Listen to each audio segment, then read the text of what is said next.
Kate and Tarek, a question about your actual wedding ceremony.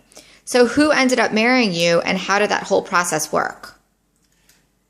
We had two officiants at our ceremony. We had an interfaith minister and an imam. Our goal was to have a ceremony that represented both our religions and traditions.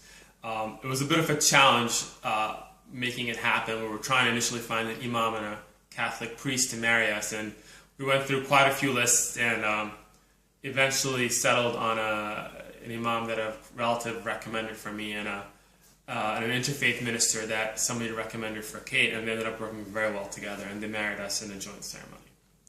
Kate, did you first try to have somebody from your own faith or from... My cousin, who's a priest, was originally going to do it, and then something came up at his church, and he couldn't.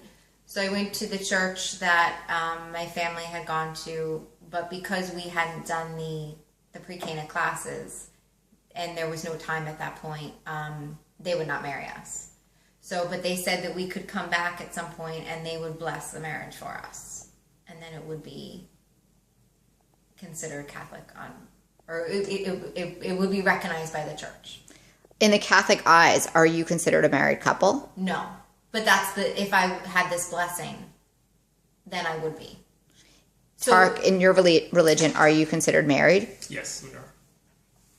Yeah, the marriage ceremony in Islam is actually very simple. It's just a question and an answer, and two witnesses, and we have plenty of witnesses at our wedding, so that was all done. And you don't need, it's actually a very simple process. You don't even need an imam to do it, but I just thought it would be nice to have an imam do it too. He incorporated some spiritual parts into the ceremony itself, as did the interfaith minister, so we had both religions represented there.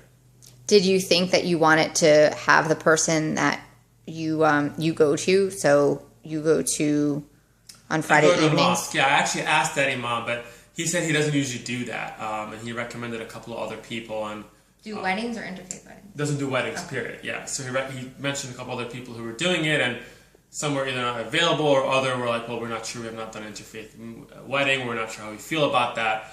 Eventually, my cousin knew an imam in Jersey who does these a lot and is very comfortable. Who is married to a Catholic. Who, yes, himself is married to a Catholic, that's right. Mm-hmm. And so he was great, he worked with the interfaith minister, and they had a ceremony where we designed the ceremony so that there was an interleaving of both religions and traditions, and of course the elements that were important to me and to Kate.